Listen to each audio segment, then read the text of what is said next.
Falaremos hoje sobre jurisprudência como fonte formal do direito.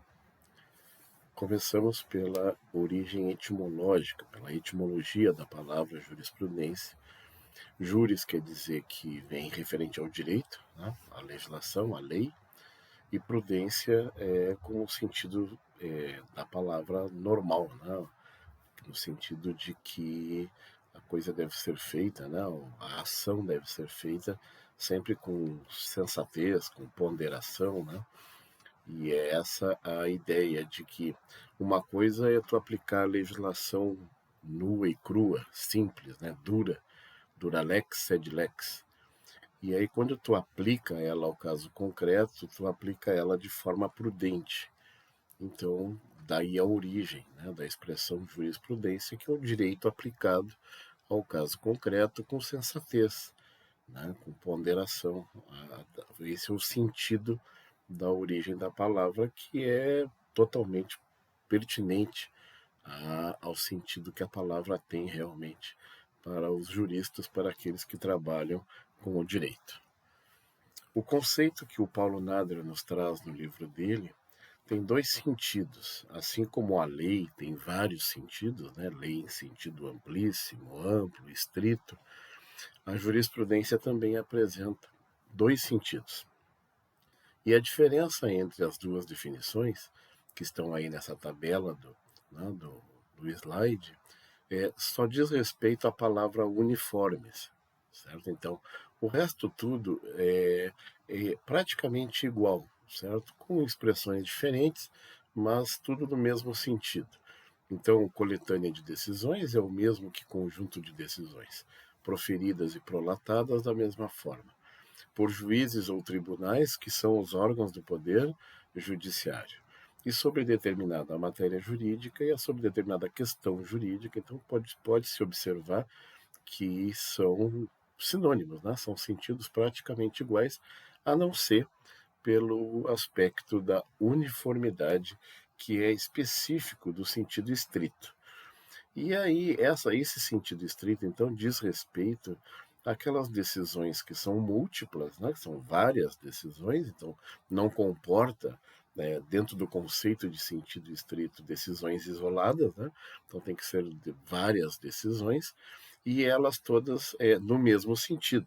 Então, essa é a interpretação do que seja decisões uniformes.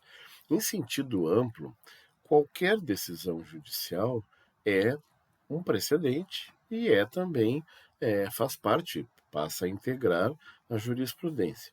Mas, para que ela tenha força, para que ela tenha peso, para que ela seja consagrada como uma fonte realmente importante, ela precisa adquirir esse caráter de uniformidade e de ser repetida várias vezes, confirmando o entendimento, tornando-o quase obrigatório para os juízes a partir daí, que vierem a decidir casos similares.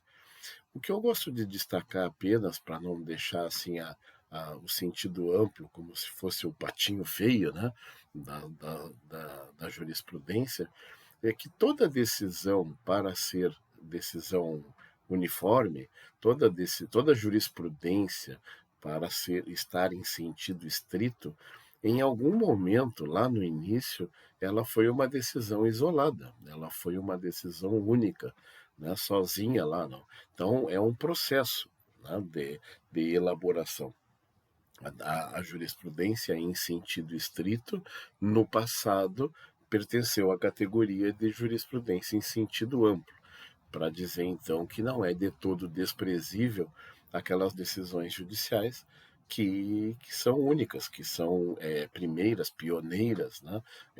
Elas são igualmente importantes. Resta só que o tempo confirme o acerto dela com a sua repetição ao longo do tempo, a ponto de consagrá-la, né, como uma decisão de, vamos dizer assim, relevância como fonte do direito. Então, é esse o aspecto. E, mais a mais, né, a jurisprudência, em sentido amplo, engloba tanto as decisões não uniformes como as decisões uniformes.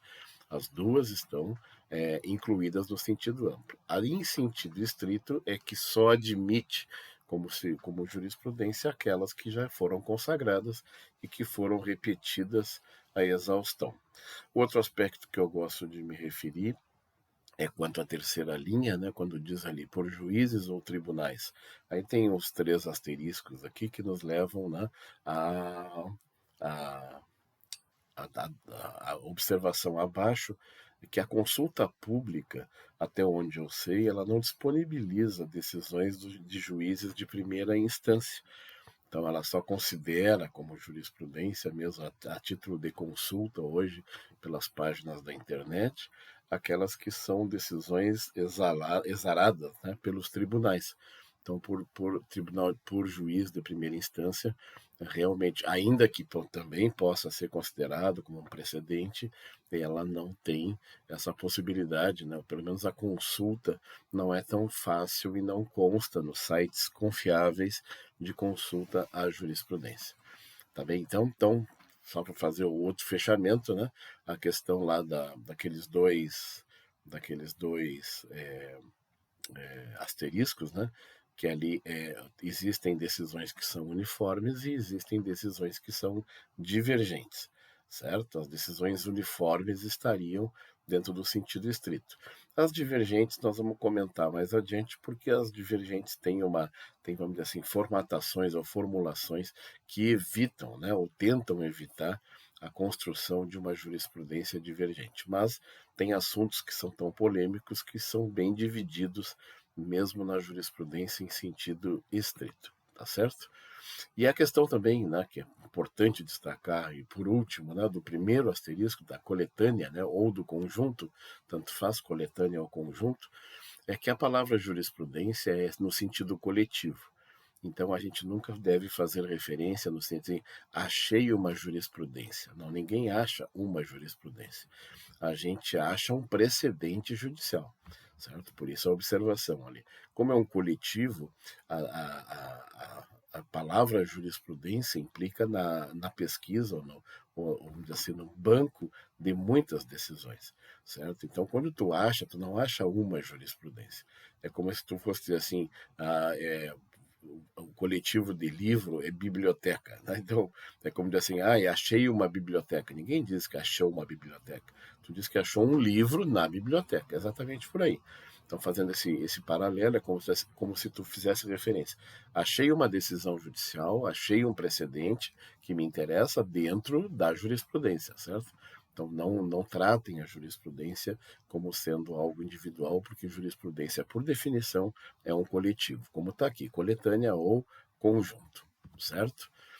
Vamos agora analisar as espécies de jurisprudência, mas aí, para tanto, eu vou fazer uma pausa agora do vídeo, para não ficar muito pesado, para depois ficar mais difícil de carregar. Então, uma pausa agora, para nós mudar de vídeo.